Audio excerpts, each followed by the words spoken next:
नमस्कार मेरे प्यारे साथियों। मैं मिस्टर एक्स आज के पॉडकास्ट में आपके लिए एक बेहद ही भयावह घटना लेकर के आ चुका हूं।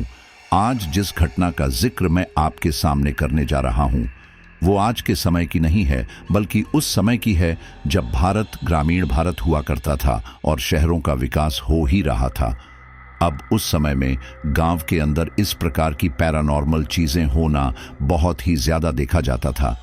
अब आज जो घटना आपको शेयर करूंगा वो ऐसी घटना है जिसे सुनकर ही आप हैरान रह जाओगे और डर की तो हद पूछो ही मत। क्या आप मान सकते हो कि कोई मरा हुआ इंसान दोबारा जीवित हो सकता है? अब तक तो विज्ञान यही कहता है कि एक बार जिसकी धड़कनें बंद हो गई वो दोबारा जिंदा नहीं रह सकता। हालांकि भविष्य में जाकर ऐसी कोई टेक्नोलॉजी आ जाए उसकी मैं कह नहीं सकता, लेकिन फिलहाल के लिए हम यही मानते हैं कि एक बार मरने के बाद इंसान दोबारा जिंदा नहीं हो सकता। और यही बात हमारी धार्मिक ग्रंथ भी कहते हैं कि हर किसी को इस धरती को छोड़कर जाना ही पड़ेगा। आत्मा को एक देह को छोड़कर दूसरे देह में जाना ही पड़ता है। लेकिन जो घटना मेरे सामने आई उसमें बहुत ही हैरान करने वाला वाकया ये हुआ कि एक युवा लड़के की अप्राकृतिक रूप से मौत हो जाती है और बाद में एक अघोरी न जाने कौन सी तंत्र विद्या करता है कि उसके शरीर को शमशान में दफनाने के बाद वो दोबारा से उसको वापस जमीन से निकालकर उसमें प्राण फूंक देता है।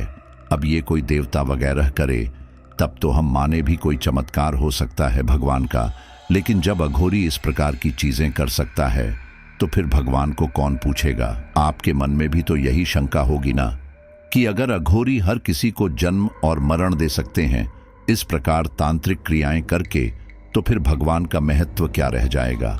लेकिन इन अघोरियों की इस क्रिया के पीछे एक बहुत ही भयानक काला सच छिपा हुआ होता है जो हम जैसे आम इंसान आसानी से पकड़ ही नहीं सकते। उन चीजों को वही समझ सकता है जो महातपस्वी होता है, जो एक सिद्ध महापुरुष होता है कि आखिर उस अघोरी ने कौन सी तंत्र क्रिया की है।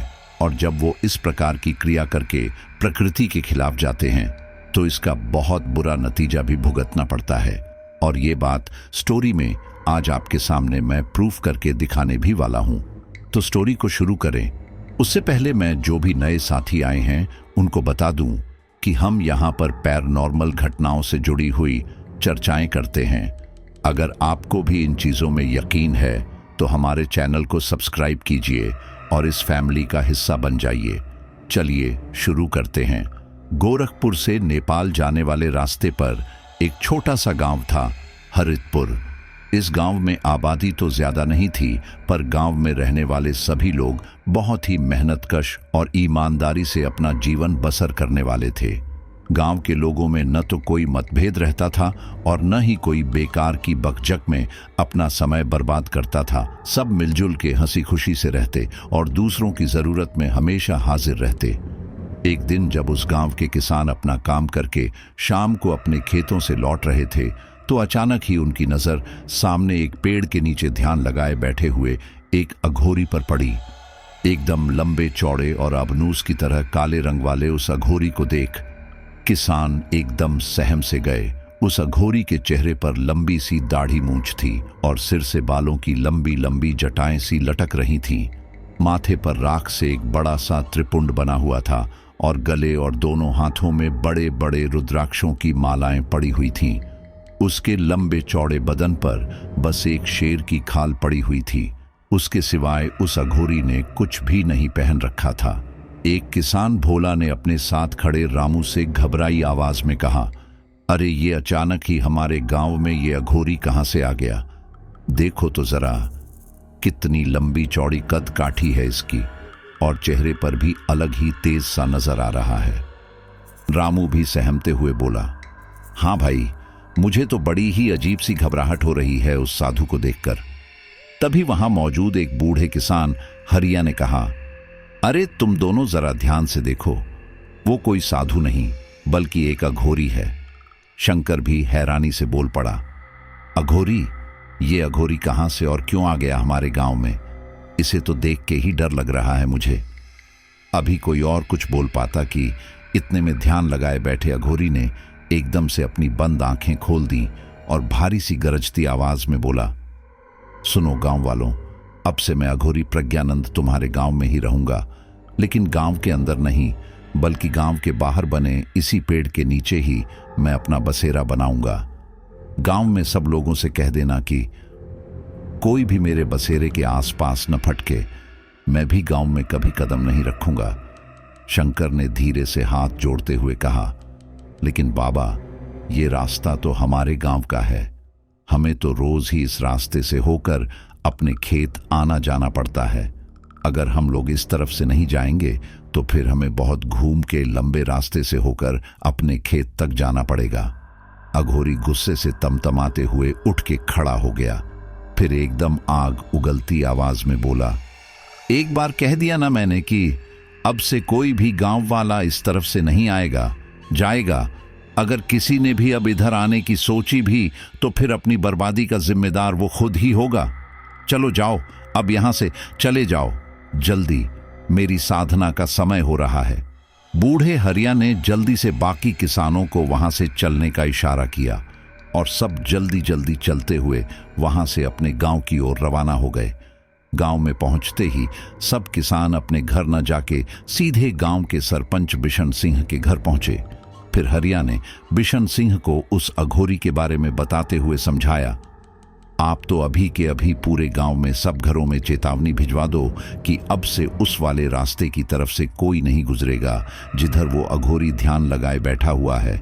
ऐसे अघोरियों से व्यर्थ में उलझने से कोई लाभ नहीं होगा, उल्टे वो क्रोधित होकर हमारे गांव पर मुसीबत ला सकता है।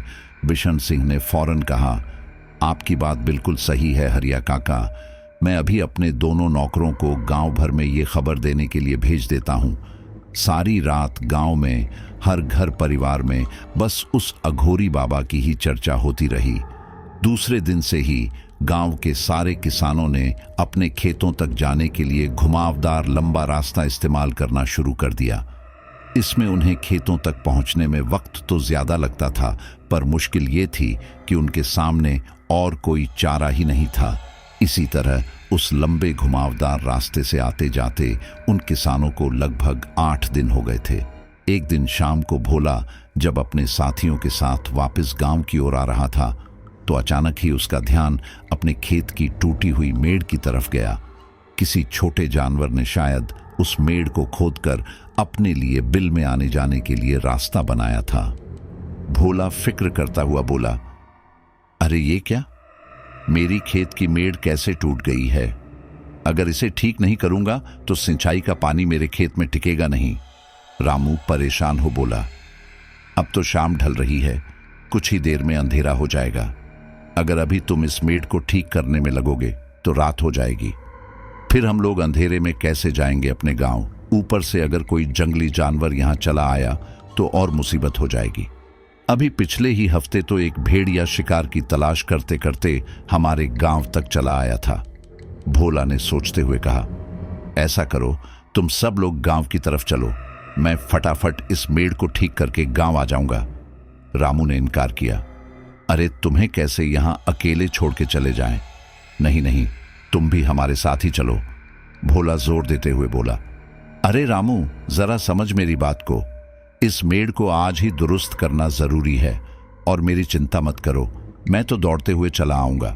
और वैसे भी हरिया काका को अंधेरे में चलने में बड़ी दिक्कत हो जाती है, इसलिए अब तुम लोग देर मत करो और जल्दी से गांव के लिए रवाना हो जाओ। आखिर भोला के जिद करने पर बाकी किसानों को उसकी बात माननी पड़ी और वे सब भोला को खेत पर छोड़कर गांव की तरफ रवाना हो गए। भोला ने एक नजर डूबते हुए सूरज पर डाली और फिर जल्दी जल्दी अपने खेत की टूटी हुई मेड़ ठीक करने में लग गया। कुछ देर बाद जब उसने टूटी हुई मेड़ को अच्छे से दुरुस्त कर लिया तो चैन की सांस लेते हुए उसने अपनी टोकरी और फावड़ा उठाया और घर जाने के लिए खेत से निकल के गांव की तरफ रवाना हो गया। लेकिन अभी वो थोड़ी ही दूर चला होगा कि शाम पूरी तरह से ढल गई और हर तरफ रात का अंधेरा छा गया। अंधेरा होते देख भोला घबरा उठा, क्योंकि इस अंधेरे में उस लंबे घुमावदार रास्ते से होकर अपने गांव तक पहुंचना बड़ा ही मुश्किल था। कुछ देर तक सोचने के बाद आखिर भोला ने तय किया कि वो अपने गांव जाने के लिए लंबे घुमावदार रास्ते के बजाय वो रास्ता इस्तेमाल करेगा जो छोटा और सीधा था और जहां अब अघोरी ने अपना कब्जा जमा रखा था। भोला मन ही मन बुदबुदाया, मैं जल्दी जल्दी चलते हुए उस रास्ते को पार कर लूंगा। वैसे भी इस गहरे अंधेरे में वो अघोरी तो पेड़ के नीचे ध्यान लगाए बैठा होगा, उसे कैसे मालूम पड़ेगा मेरे बारे में। भोला ने अब रास्ता बदला और तेजी से उस रास्ते पर चलने लगा जिस रास्ते पर अघोरी एक पेड़ के नीचे बैठा हुआ था।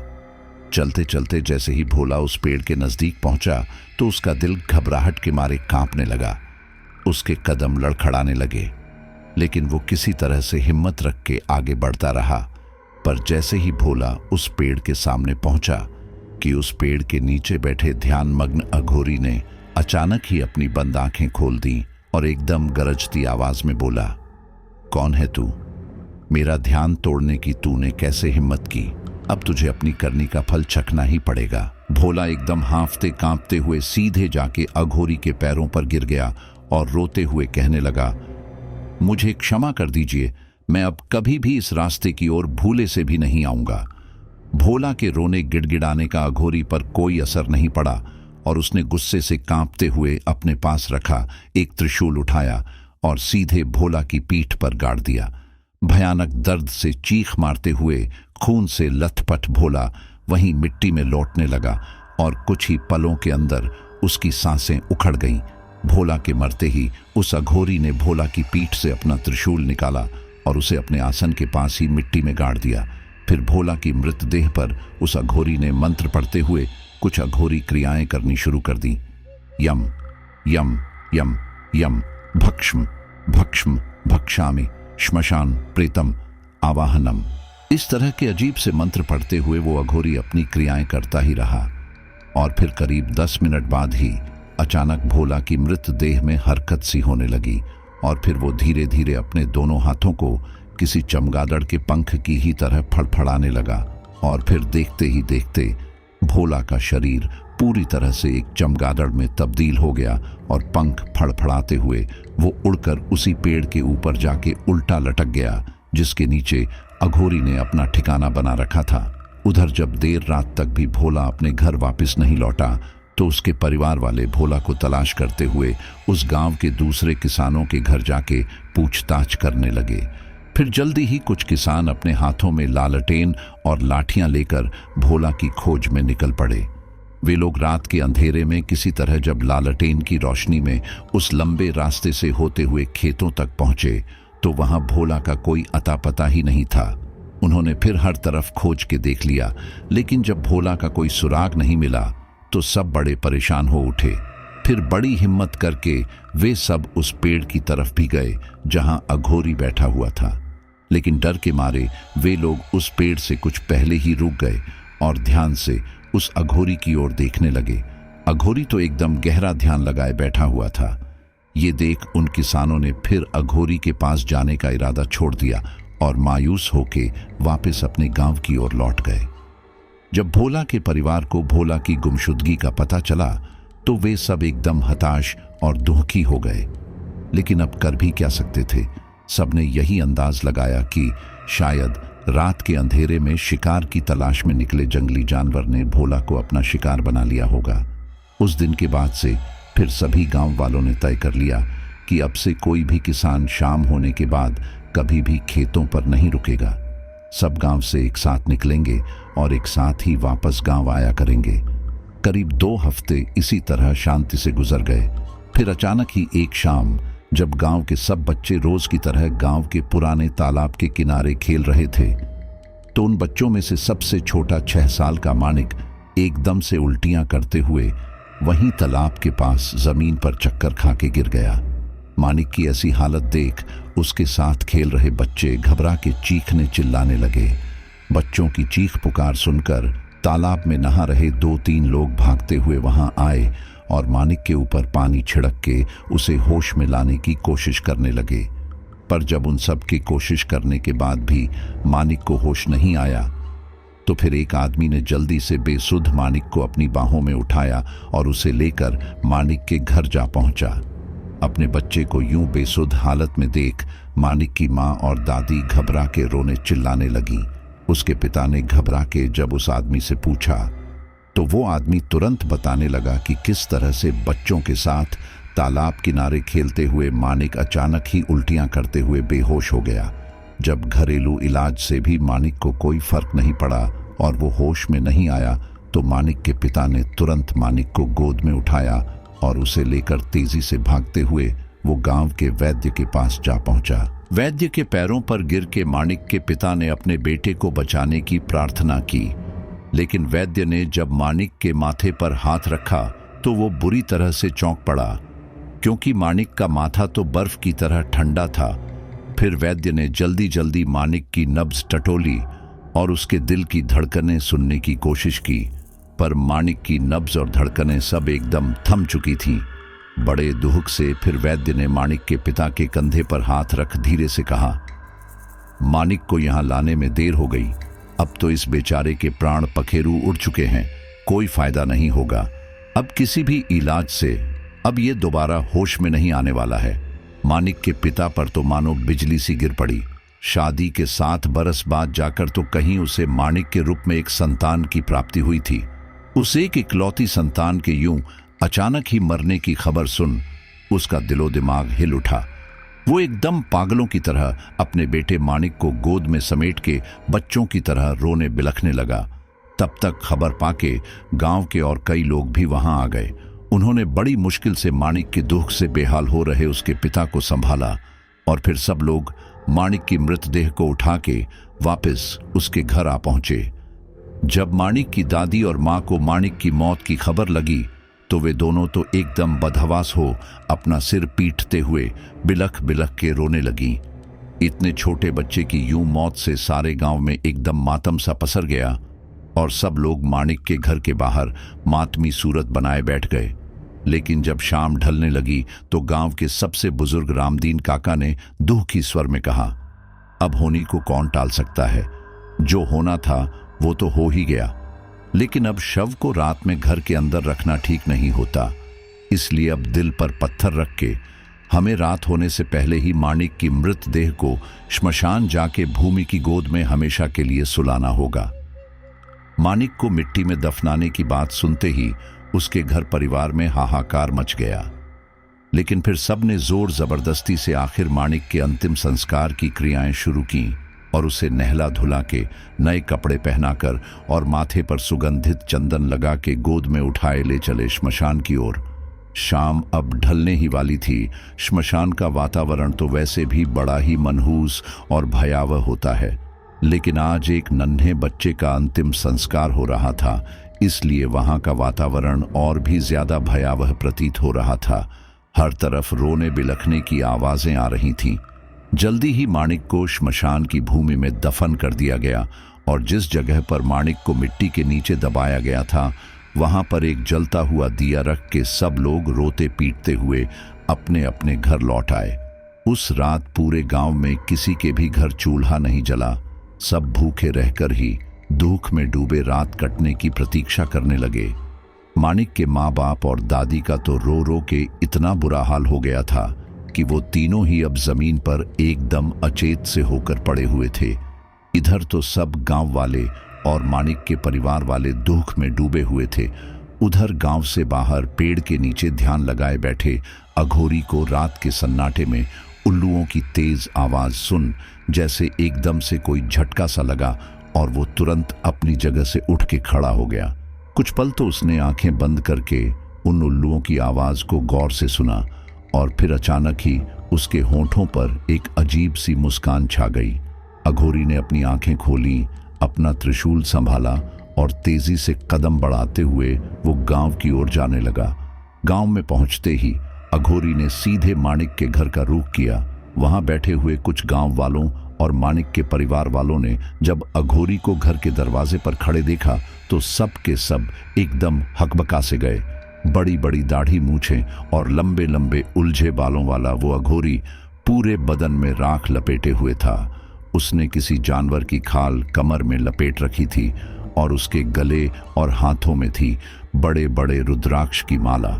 अघोरी की लाल सुर्ख आंखें जैसे दहकते अंगारों की तरह ही दहक रही थीं। गांव का बूढ़ा किसान हरिया भी तब वहीं मानिक के ही घर पर ही मौजूद था। हरिया ने अपनी पगड़ी ठीक की और उठ के दरवाजे के पास आके हाथ जोड़ अघोरी से कहा, क्या बात है साधु महाराज, आज आप हम गरीबों के घर पर कैसे पधारे? क्या कोई गलती हो गई है हमसे?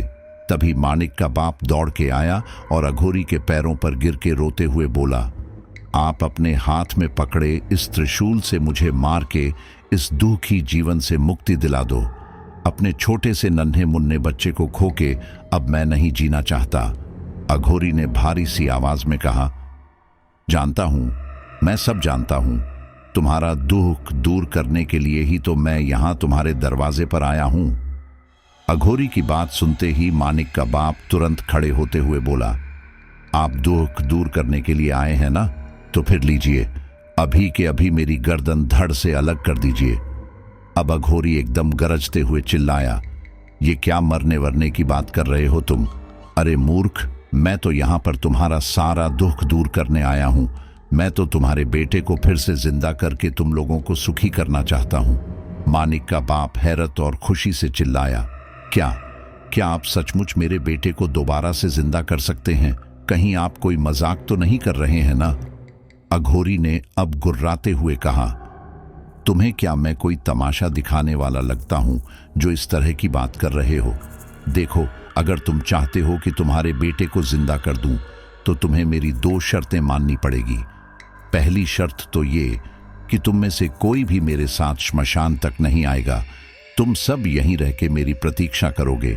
और दूसरी शर्त यह है कि जिंदा होने के बाद तुम कभी भी मानिक से न तो कोई सवाल करोगे और न किसी चीज के लिए डांट फटकार लगाओगे। वो रात में दिन में जब चाहे जहां चाहे वहां आ जा सकेगा, कोई उसे कुछ भी नहीं कहेगा। अघोरी की ये शर्तें सुनकर मानिक के पिता ने तुरंत हामी भर दी। अपने बेटे को दोबारा जिंदा देखने के लिए मैं हर शर्त मानने को तैयार हूं। आप जो कहेंगे, जैसा कहेंगे, हम लोग वैसा ही करेंगे। अघोरी ने सिर हिलाते हुए कहा, तो ठीक है, फिर तुम पहले मुझे मानिक का पहना हुआ एक कपड़ा और उसका प्रिय खिलौना दो। फिर यहीं रुक के तब तक इंतजार करो जब तक कि मैं वापस नहीं आ जाता मानिक को लेकर। मानिक के पिता ने तुरंत ही लपक के घर के अंदर से मानिक की एक शर्ट और एक खिलौना लाके अघोरी को दे दिया। अघोरी ने उन दोनों चीजों को अपने कंधे से लटके एक झोले में रख लिया। फिर थोड़ा रुक के उन सबको चेतावनी सी देते हुए बोला, याद रहे, कोई भी मेरे पीछे नहीं आएगा। अगर किसी ने ऐसी गलती की तो मानिक तो दोबारा जिंदा नहीं हो पाएगा, साथ ही जो ये गलती करेगा उसे भी अपने प्राण गंवाने पड़ जाएंगे। अघोरी की बातों से सबके दिलो दिमाग एकदम हैरान परेशान से हो गए थे, पर मानिक को दोबारा जिंदा देखने की ख्वाहिश में सबने तुरंत हामी भर दी और हाथ जोड़कर वहीं जमीन पर बैठ के अघोरी के वापस लौटने का इंतजार करने लगे। अंधेरी रात में अघोरी बड़े तेज कदमों से चलता हुआ कुछ ही मिनटों में गांव के श्मशान जा पहुंचा। श्मशान में इस वक्त इतना भयंकर सन्नाटा छाया हुआ था कि एक पत्ते के हिलने तक की भी आवाज साफ सुनाई दे रही थी। लेकिन जैसे ही अघोरी ने वहां कदम रखा कि अचानक ही वहां के पेड़ों पर लटके हुए चमगादड़ और ऊपर डाली पर बैठे हुए उल्लू डर के चीखते हुए एकदम से पंख फड़फड़ाते हुए इधर उधर उड़ने लगे। अघोरी ने एक नजर उस श्मशान भूमि पर डाली, फिर उस जगह पर आया जहां पर मानिक को भूमि के अंदर दफनाने के बाद उस जगह पर एक दिया जलाया गया था। उस जलते हुए दिए की रोशनी अब एकदम धीमी पड़ चुकी थी। दिए की फड़फड़ाती हुई लौ बस अब बुझने ही वाली थी। लेकिन उस दिए की लौ बुझ पाती कि इससे पहले ही अघोरी ने एकदम से लपक के वो दिया उठा लिया और दिए को अपनी हथेली के अंदर बंद करके कुछ मंत्र पढ़ने लगा। वो दिया बेहद गर्म था, लेकिन उसकी गर्मी का अघोरी पर जैसे कोई असर ही नहीं पड़ रहा था। वो तो एकदम निर्विकार होके बस लगातार कुछ मंत्र बुदबुदाते जा रहा था। फिर जब कुछ सेकंड बाद अघोरी ने अपनी हथेली खोली तो उस दिए की टिमटिमाती हुई लौ अब पूरी ताकत से जलने लगी थी। अघोरी ने उस दिए को नीचे एक तरफ रखा, फिर उस दिए की जलती लौ के ऊपर मानिक के खिलौने को गोल गोल घुमाने लगा। जब वो खिलौना आग में एकदम तपने लगा तो अघोरी ने उसे माणिक के कपड़े के ऊपर रख दिया और अगले ही पल अपने झोले से एक हड्डी निकाल के उसकी सहायता से वो उस जगह की मिट्टी खोदने लगा। अघोरी तब तक मिट्टी खोदता रहा जब तक कि उसे मिट्टी के अंदर दबी हुई माणिक की मृतदेह नजर नहीं आ गई। मृतदेह को देखते ही अघोरी ने खोदना बंद कर दिया और हड्डी को झोले में डाल के उसने थोड़ा आगे झुक के गड्ढे के अंदर पड़े माणिक के शव को अपने हाथों से पकड़ के ऊपर खींच लिया। फिर उस शव को नीचे जमीन पर रख के उस शव के चारों तरफ परिक्रमा लगाते हुए वो जोर जोर से कुछ अजीब से मंत्र पढ़ने लगा। हर परिक्रमा पूरी होते ही वो अपने सिर से लटकते बालों से एक बाल तोड़ के उस शव के ऊपर फेंक देता था। ऐसा करते करते जब अघोरी ने शव के 9 चक्कर लगा लिए तो अघोरी अचानक ही एकदम से उस शव के ऊपर झुका और उसके सिर के ऊपर अपना एक हाथ रख के जोर से चिल्लाया, कालप्रेत, कालप्रेत, आ जा इस देह में, बना ले इसे अपना डेरा और करता रह यहां बसेरा। उस शव में अब अचानक ही एकदम हलचल सी होने लगी। जैसे समंदर में लहरें उठती और गिरती हैं, वैसे ही माणिक का शव भी हवा में ऊपर उठ रहा था और फिर नीचे जमीन पर गिर रहा था।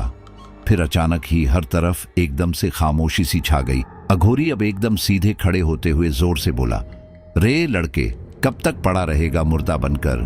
तू चल उठ और वो सामने रखा कपड़ा पहन ले। अघोरी की बात पूरी होते ही जैसे चमत्कार हो गया और माणिक की मृतदेह अचानक ही आंखें खोल के उठ खड़ी हुई। माणिक ने किसी मशीन की तरह नीचे झुक के अपनी शर्ट उठा के पहनी, अपने खिलौने को उठाया और उसे अघोरी को सौंपते हुए बोला, बताइए क्या करना है अब मुझे? अघोरी ने सबसे पहले अपने पास रखे एक पात्र से पानी निकाल के माणिक का मुंह धोया। फिर उसके माथे पर काले रंग का एक तिलक लगाते हुए मन ही मन कुछ मंत्र पढ़ने लगा। माणिक एकदम लकड़ी के बने गुड्डे की तरह अपनी जगह पर बिना हिले डुले स्थिर खड़ा हुआ था। उसकी पलकें भी पूरी तरह से खुली हुई थीं और वो जरा सा भी पलकें नहीं झपक रहा था। थोड़ी देर बाद अघोरी ने अपना त्रिशूल हवा में ऊपर उठा के लहराया और जोर से बोला, चल रे लड़के, मेरे पीछे पीछे चला आ। अघोरी वापस पलट के गांव की ओर जाने लगा। माणिक भी अघोरी के पीछे पीछे उसके किसी गुलाम की ही तरह चुपचाप चलने लगा। आश्चर्य की बात यह थी कि अंधेरे में ऊबड़ खाबड़ कंटीली जमीन पर बिना चप्पलों के चलते हुए भी माणिक को किसी तरह की कोई परेशानी नहीं हो रही थी। वो तो यूं आराम से चला जा रहा था मानो मखमली गलीचे पर चल रहा हो। माणिक के घर परिवार वालों और गांव के दूसरे लोगों ने जब अघोरी और उसके पीछे पीछे चलकर आते हुए माणिक को देखा तो हैरत और सदमे से पहले तो उन सब की चीखें निकल पड़ी। फिर वे सब मारे खुशी के पागल हो एकदम चिल्लाते हुए माणिक की तरफ बढ़े और उसे गोद में उठा के नाचने लगे। किसी को भी ये समझ ही नहीं आ रहा था कि मर चुका माणिक दोबारा जिंदा कैसे हो गया। माणिक के पिता और बाकी गांव वाले पूरी ताकत से अघोरी की जय जयकार करने लगे, उसके पैरों पर लौटने लगे और तरह तरह की भेंट लाके अघोरी के सामने रखने लगे। लेकिन अघोरी ने किसी भी भेंट को छुआ तक नहीं और जोर से गरजते हुए चिल्लाया, ये सब तुच्छ चीजें हटाओ मेरे सामने से। मैं अघोरी हूं, मुझे क्या मतलब है ऐसी बेकार की चीजों से। मैं अब जा रहा हूं अपने ठिकाने पर। रखो अपने लड़के को संभाल के, पर याद रखना इसे कभी भी किसी बात के लिए रोकना टोकना मत। अघोरी ने चिताया और फिर अगले ही पल वो तेजी से चलता हुआ दूर निकल गया। अघोरी के जाते ही अचानक माणिक एकदम से अपने पिता की गोद से उतरा और घर के बाहर बने पेड़ के नीचे जाके बैठ गया। ये देख उसकी माँ और दादी दौड़ती हुई उसके पास आईं और माणिक का हाथ पकड़ती हुई बोली, अरे अरे बेटा, तुम इस पेड़ के नीचे आके क्यों बैठ गए? इतनी रात हो गई है, तुम्हें भूख लग रही होगी। चलो घर के अंदर चल के रोटी खाओ और फिर आराम से सो जाओ। माणिक एकदम से गुस्से से आग बबूला हो कर्कश आवाज में चीखा, मुझे परेशान न करो, चली जाओ मेरे सामने से, नहीं तो मैं तुम दोनों का सिर फोड़ दूंगा। माणिक का ऐसा रूप और आवाज सुन माँ और दादी ही नहीं बल्कि वहां मौजूद दूसरे लोग भी हक्के बक्के रह गए। फिर अचानक ही माणिक के पिता को अघोरी की बात ध्यान आई और वो जल्दी से अपनी माँ के पास जाके बोला, माँ अभी इसे यहीं बैठे रहने दो, बाद में जब उसका मन करेगा खाने के लिए तो वो घर में आ जाएगा। गांव के सभी लोग इस हैरत अंगेज घटना पर चर्चा करते हुए अपने अपने घर चले गए। मानिक के घर वाले भी घर के अंदर चले गए, लेकिन उन्होंने घर का दरवाजा थोड़ा सा खुला रख दिया ताकि जब कभी भी मानिक का घर में आने का दिल करे वो अंदर आ सके।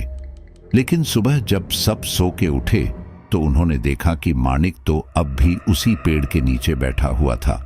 जब उसकी माँ उसके पास जाके उसे घर चलने के लिए कहने लगी तो मानिक ने कोई जवाब नहीं दिया और बस आंखें खोले एकदम घूर घूर के वो अपनी माँ को देखने लगा। उस छोटे से बच्चे की आंखों में झलकती भयानक वहशत देख के उसकी माँ घबरा गई और लपक के अपने पति और सास के पास जाके बोली, हे राम, ये क्या हो गया है हमारे बच्चे को? न तो वो घर में आना चाहता है और न हमसे कोई बात करना चाहता है। उसकी आंखों में भी बड़े ही अजीब से भाव झलक रहे हैं, एकदम अजनबी सा लग रहा है वो तो अब। दादी घबराई आवाज में बोली, कहीं उस अघोरी ने ही तो हमारे बच्चे को कुछ कर करा नहीं दिया। मानिक का पिता चिंतित हो बोला, अब मानिक मौत के मुंह में जाने के बाद वापस लौटा है तो कुछ तो बुरा असर होगा ही उस पर, लेकिन 2-4 दिनों में शायद वो फिर से पहले जैसा हो जाएगा। फिर मानिक का पिता नहा धोकर घर से बाहर निकला तो उसने एक भयानक दृश्य देखा। जिस पेड़ के नीचे मानिक बैठा हुआ था, उस पेड़ पर रहने वाले सारे पंछी मरे हुए नीचे जमीन पर पड़े थे। यही नहीं, उस पेड़ के सारे हरे भरे पत्ते भी सूख के झड़ने लगे थे। जमीन पर पड़े मरे पंछियों को देख मानिक एकदम खुश हो तालियां बजाते हुए बड़े भयंकर ढंग से हंस रहा था और बार बार अपने सिर को अजीब तरीके से गोल गोल घुमा रहा था। अब तो मानिक के पिता का दिल घबराहट के मारे थर थर कांपने लगा। वो मन ही मन बुदबुदाया, कुछ तो गलत हो रहा है मानिक के साथ, मुझे पता लगाना ही पड़ेगा इस बात का अब तो। मानिक का पिता फिर दौड़ते हुए सीधे गांव के वैद्य के पास गया और उसे मानिक की हालत के बारे में बताया। वैद्य कल रात को एक दूसरे बीमार रोगी को देखने पास वाले गांव में गया था और रात होने की वजह से वहीं रुक गया था। वो अभी बस 5 मिनट पहले ही अपने घर वापस आया था, इसीलिए उसे मानिक के दोबारा जिंदा होने की कोई खबर ही नहीं लगी थी। जब वैद्य को मानिक के दोबारा जिंदा होने की खबर मिली तो पहले तो उसे इस बात का यकीन ही नहीं हुआ। फिर जब मानिक के पिता ने कसम खा के अपनी बात दोहराई तो वैद्य का चेहरा डर से सफेद पड़ गया। वो एकदम डरी हुई आवाज में बोला, हे भगवान, ये क्या कह रहे हो तुम? ऐसा कैसे हो गया? एक बार मरने के बाद मानिक दोबारा कैसे जी उठा? मानिक के पिता ने घबराते हुए कहा, उस अघोरी बाबा ने जब मेरे बेटे को दोबारा जिंदा करने की बात कही थी तो मैं खुशी से पागल हो गया था, लेकिन अब मानिक की हरकतें देख के तो मेरे दिल में खौफ भरने लगा है। एकदम शैतानों जैसी हरकत कर रहा है मेरा बेटा। वैद्य एकदम चिंतित हो बोला, मुझे तो किसी बहुत बड़े अनर्थ की आशंका लग रही है। तुम एक काम करो, अभी के अभी तुम शांभवी से जाके मिल लो। तुम्हें गांव के बाहर नदी पार का वो छोटा सा पहाड़ी वाला मंदिर पता है ना? शांभवी उसी मंदिर के पास ही एक झोपड़ी में रहती है। मानिक का पिता परेशान हो बोला, पर अभी पिछले महीने ही तो गया था मैं उस मंदिर में, वहां तो मुझे कहीं कोई झोपड़ी या कोई औरत नहीं दिखाई दी थी। वैद्य ने उसे समझाया, शांभवी अब भी हफ्ते भर पहले ही तो रहने आई है वहां। मैं अपनी जड़ी बूटियां खोजने गया था उस पहाड़ी पर, तभी मेरी मुलाकात हुई थी शांभवी से। एकदम तेजवान चेहरा और व्यक्तित्व है शांभवी का। उसके घने लंबे बाल एड़ी तक लंबे हैं, मस्तक पर एक लाल तिलक लगाए और गले और कानों में एक मुखी रुद्राक्ष धारण किए वो पवित्र तपस्विनी हमेशा अपने ध्यान में लीन रहती है। जब मैंने उनके चरणों में सिर झुकाते हुए उनके बारे में पूछा तो वो शांत स्वर में बोली, मैं शांभवी हूं, जीवन भर शिव भक्ति का व्रत लिया है मैंने। मैं एक स्थान पर 1 महीने से ज्यादा नहीं रहती, यहां से भी 1 महीना पूरा होते ही चली जाऊंगी। वैद्य ने फिर मानिक के पिता से कहा, तुम इसी वक्त उस देवी के पास जाओ, लगता है भगवान ने उसे यहां तुम्हारी ही सहायता के लिए भेजा है। मानिक का पिता फिर तुरंत वैद्य के घर से निकल के शांभवी से मिलने के लिए चल पड़ा। जब भागते हुए वो उस झोपड़ी के करीब पहुंचा तो वहां एक दिव्य स्वरूपा साध्वी को ध्यान मग्न देख एकदम हतप्रभ सा रह गया। सचमुच ही अत्यंत पवित्र और महिमामयी स्वरूप था शांभवी का। शांभवी पद्मासन लगाए आंखें मूंदे बैठी थी। मानिक का पिता रोते हुए उसके चरणों के पास गिर पड़ा। शांभवी बिना आंखें खोले ही शांत स्वर में बोली, उठ के खड़े हो जाओ तुम, फिर शांति से अपना दुख बताओ मुझे। मानिक का पिता अपने आंसू पोंछते हुए उठा और वहीं कुछ दूरी पर खड़े हो वो धीरे धीरे अपने बेटे और उस अघोरी के बारे में बताने लगा। जब उसने सारी बात शांभवी को बता दी तो शांभवी ने अचानक ही अपनी बंद आंखें खोल दी और मानिक के पिता को देखती हुई बोली, लगता है ये वही अघोरी है जो 1 बरस पहले गुवाहाटी के एक गांव में कई लोगों की बलि लेकर और एक मासूम बच्चे को अपने साथ लेकर वहां से बड़े ही रहस्यमयी ढंग से गायब हो गया था। जब मैं उस गांव में पहुंची थी तो मैंने वहां के लोगों से सुनी थी उस अघोरी की वहशत भरी कहानी। फिर शांभवी ने मानिक के पिता को उस अघोरी की दास्तान सुनानी शुरू की। गुवाहाटी के एक छोटे से गांव में एक अघोरी का आगमन हुआ। वह एक अजीब और डरावना सा व्यक्ति था जिसके बारे में गांव के लोगों को कुछ भी नहीं पता था। वह एक पुराने और टूटे हुए खंडहर मकान में रहने लगा जो गांव के बाहरी हिस्से में स्थित था। गांव के लोगों ने जल्द ही महसूस किया कि अघोरी के आगमन के बाद से गांव में कुछ अजीब और डरावने घटनाएं होने लगी थीं। बच्चे रात में सो नहीं पाते थे और जब वे सोते थे तो उन्हें अजीब और डरावने सपने आते थे। लोगों को लगने लगा था कि अघोरी की उपस्थिति से गांव में एक अजीब और डरावना माहौल बन गया था। एक रात उस गांव में एक छोटे से बच्चे की मृत्यु हो गई। वह एक गरीब परिवार से था और उसके माता पिता को उसकी मृत्यु का बहुत दुख था। लेकिन जब वे उसके शव को दफनाने के लिए तैयार हो रहे थे तो उन्होंने देखा कि अघोरी उनके घर के बाहर खड़ा था।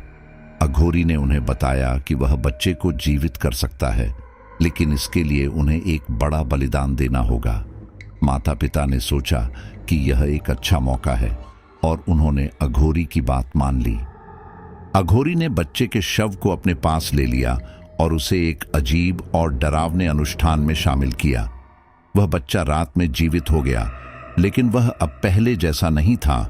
उसकी आंखें अजीब और डरावनी थीं और वह अब बोल नहीं पाता था। अघोरी ने बच्चे को अपने नियंत्रण में कर लिया और उसे अपने शैतानी कामों में शामिल करने लगा। बच्चा अब रात में गांव के आसपास घूमता था और वह अघोरी के लिए अजीब और डरावने काम करता था। गांव के लोगों ने जल्द ही महसूस किया कि बच्चा अब पहले जैसा नहीं था और वो अब एक शैतानी प्राणी बन गया था। वो बच्चा किसी गुलाम की ही तरह अघोरी के लिए काम करने लगा और पूरे इलाके में दहशत मचाने लगा। बच्चे के परिवार वाले बहुत ही दुखी होते हैं और अपने बच्चे को वापस अपने साथ ले जाने की कोशिश करते हैं, लेकिन अघोरी उन्हें रोक लेता है। उस बच्चे को देखते ही लोग घबरा के अपना रास्ता बदल लेते थे। अब गांव वालों ने अघोरी को अपने गांव से निकालने का फैसला किया, लेकिन जब अपने हाथों में जलती हुई मशालें लेकर वे उस टूटे घर के पास पहुंचे तो उन्होंने देखा कि वहां से अघोरी और वो बच्चा दोनों गायब थे। फिर वो अघोरी गुवाहाटी से बंगाल प्रांत के झाड़ग्राम में चला गया। गुवाहाटी से मैं भी जब 1 महीने बाद झाड़ग्राम पहुंची तो वहां मुझे उस अघोरी के बारे में एक और नई कहानी पता चली। लेकिन इस बार उस अघोरी ने अपना शिकार बच्चे को नहीं बल्कि एक युवक को बनाया था। इस गांव में भी अघोरी ने गांव के बाहर एक टूटी झोपड़ी में अपना बसेरा बनाया था। वहां उस झोपड़ी में अघोरी पता नहीं कौन कौन सी अघोरी क्रियाएं करता रहता था। कोई भी गांव वाला डर के मारे उस झोपड़ी के आसपास भी नहीं भटकता था। लेकिन एक दिन उस गांव के एक युवक को जाने क्या सूझा और वो अघोरी की झोपड़ी के पास पहुंच के वहां ताक झांक करने लगा। युवक को पता नहीं था कि अघोरी ने उसे झोपड़ी में झांकते हुए देख लिया है। जब वो युवक वहां से जाने लगा तो उस अघोरी ने उसे पुकारा और अपने करीब बुलाया।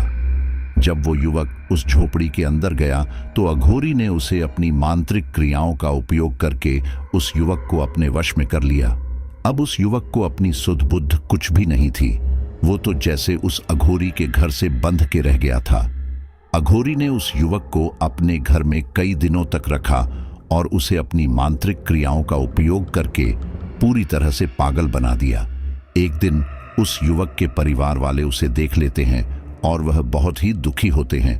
वे युवक को वापस अपने साथ ले जाने की कोशिश करते हैं, लेकिन अघोरी उन्हें रोक लेता है। युवक के परिवार वाले बहुत ही डर जाते हैं और वे जल्दी से युवक को लेकर अपने घर में भाग जाते हैं, लेकिन अघोरी उनके घर में घुस जाता है और युवक को ढूंढने लगता है। युवक के परिवार वाले बहुत ही डरे हुए रहते हैं और वे उस युवक को बचाने की कोशिश करते हैं, लेकिन ये अघोरी बहुत ही शक्तिशाली और खतरनाक है। वो अपनी शक्तियों के बल पर वापस उस युवक को पकड़ लेता है। युवक के परिवार वाले बहुत ही दुखी होते हैं और वे उसे वापस पाने की कोशिश करते हैं, लेकिन अघोरी उन्हें बताता है कि वो अब इस युवक को कभी भी नहीं छोड़ेगा और वह उसे अपने साथ ले जाएगा। जब कई दिनों के बाद उस युवक को अघोरी ने अपने घर से छोड़ा तो वह पूरी तरह से पागल हो गया था। वह अपने घर वापस आया, लेकिन वह अपने परिवार को पहचान नहीं पाया। युवक के परिवार ने उसे कई वैद्य हकीमों के पास दिखाया, लेकिन कोई भी उसे ठीक नहीं कर पाया। फिर एक दिन उस युवक ने गांव के बीचों बीच मौजूद एक पीपल के पेड़ से लटक के अपनी जान दे दी। गांव वालों ने अघोरी की मांत्रिक क्रियाओं के बारे में पहले से ही बहुत कुछ सुन रखा था और अब तो इस युवक की मौत के बाद से अघोरी से और भी ज्यादा डरने घबराने लगे। लेकिन एक रात युवक के परिवार वाले गुस्से में भर के उस अघोरी की झोपड़ी के पास पहुंचे और उसमें आग लगा दी। सबको यही लगा कि उस आग में वो अघोरी जलकर राख हो गया होगा, पर अब तुम्हारी बातें सुनकर लग रहा है कि वो अघोरी तब जल के नहीं मरा था, वो वहां से भाग निकला था और अब वहां से तुम्हारे गांव में चला आया। जरूर ये वही अघोरी होगा जिसने तुम्हारे बच्चे पर मांत्रिक क्रिया करके उसे जिंदा कर दिया। शांभवी की बातें सुन के तो मानिक का पिता घबराहट के मारे कांपते हुए बोला, तो अब मैं क्या करूं माताजी? कैसे रक्षा करूं उस अघोरी से अपने गांव और अपने बच्चे की? शांभवी अब एकदम गंभीर हो गई। फिर एक एक शब्द पर जोर देती हुई बोली, एक बात तुम अच्छी तरह समझ लो, तुम्हारा बेटा तो अब मर चुका है। इस वक्त जो तुम्हारे बेटे की देह में है वो तो जरूर अघोरी का कोई गुलाम प्रेत होगा। अगर तुम अपने उस बेटे की मौत को बर्दाश्त कर सको तो मेरे पास एक उपाय है, पर पहले वचन दो कि अपने बेटे को दोबारा जिंदा देखने की ख्वाहिश नहीं करोगे। मानिक का पिता बिलखते हुए कहने लगा, ठीक है, आप जैसा कहेंगी मैं वैसा ही करूंगा। शांभवी ये सुन उठकर खड़ी हो गई। उसने फौरन अपने पास रखा एक कमंडल उठाया और मानिक के पिता के साथ चल पड़ी।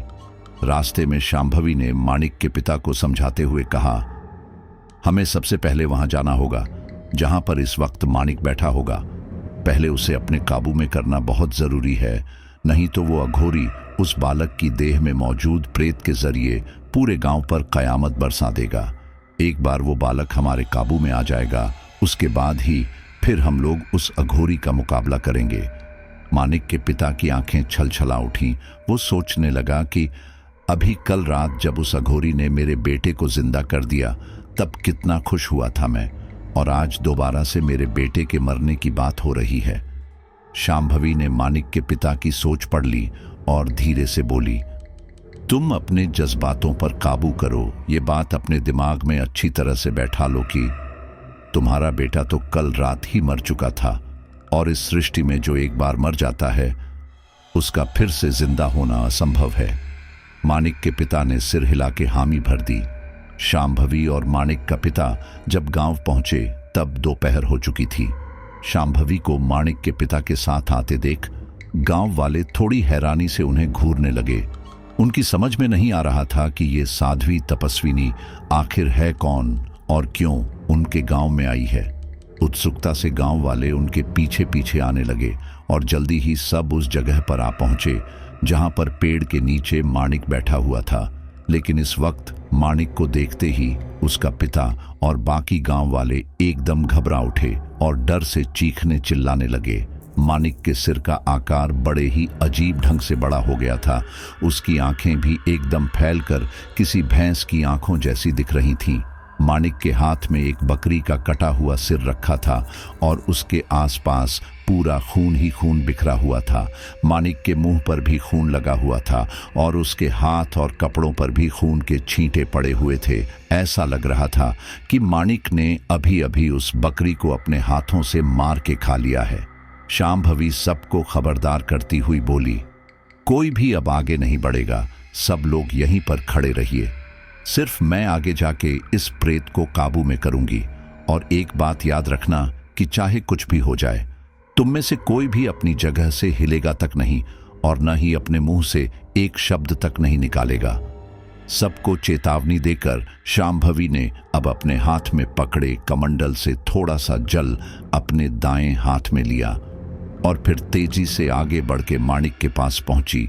फिर तुरंत उसके ऊपर अपने हाथ में रखा जल छिड़कते हुए वो जोर से चीखी, निकल कालप्रेत, अभी के अभी इस बालक की देह से, नहीं तो तुझे जला के राख कर दूंगी। जैसे ही कमंडल का जल मानिक की देह पर पड़ा तो वो ऐसे बुरी तरह से चीखते हुए जमीन पर लौटने लगा मानो उस पर किसी ने तेजाब छिड़क दिया हो।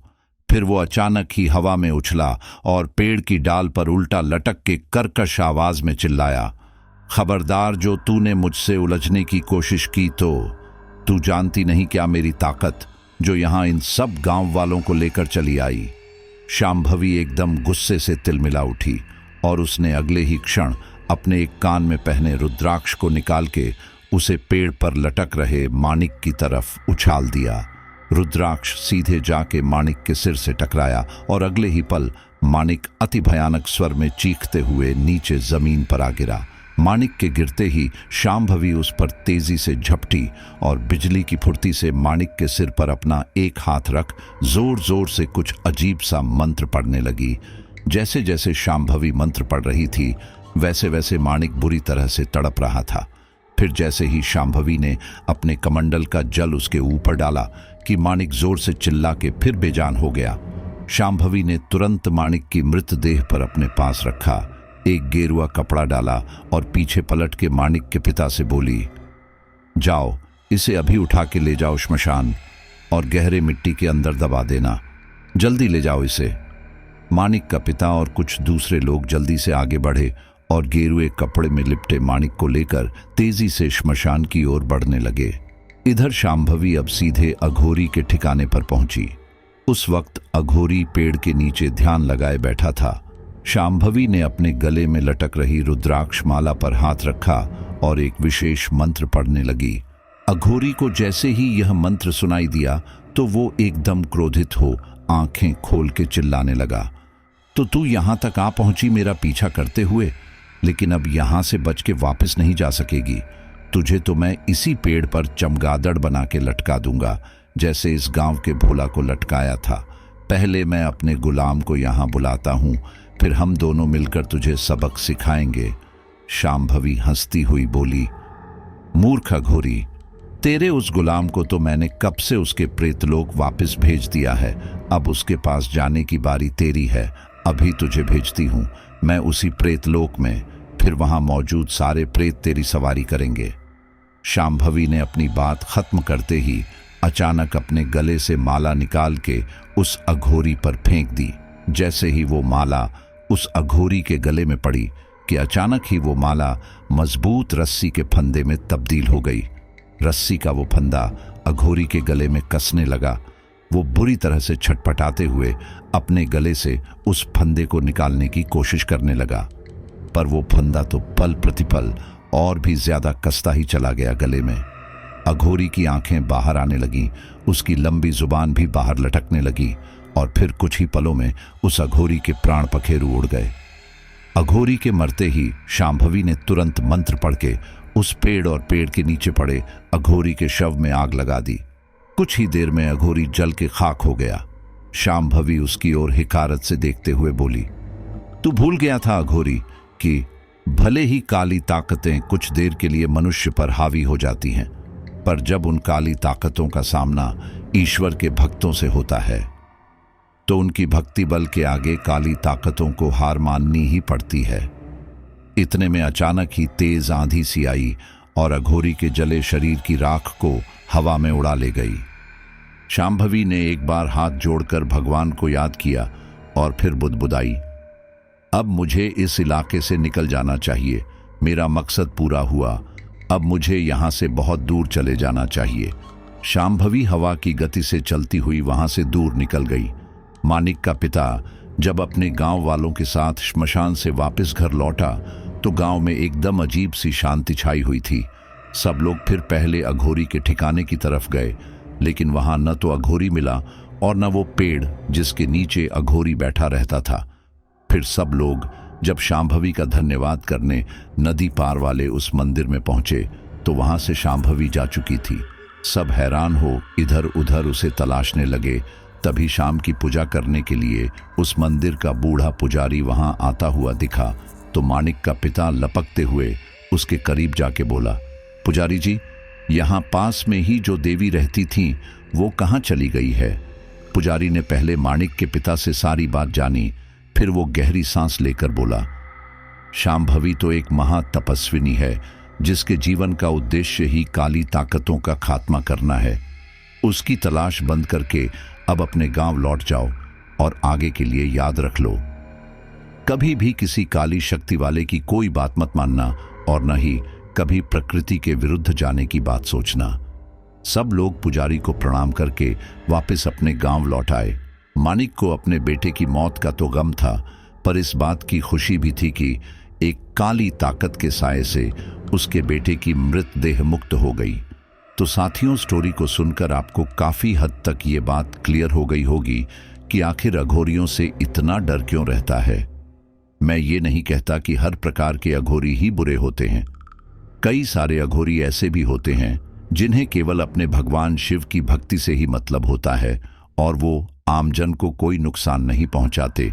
लेकिन कई अघोरी लालची परवर्ती के होते हैं। हालांकि उन्हें धन दौलत से मतलब नहीं है, उन्हें मतलब है तो केवल शक्तियों से।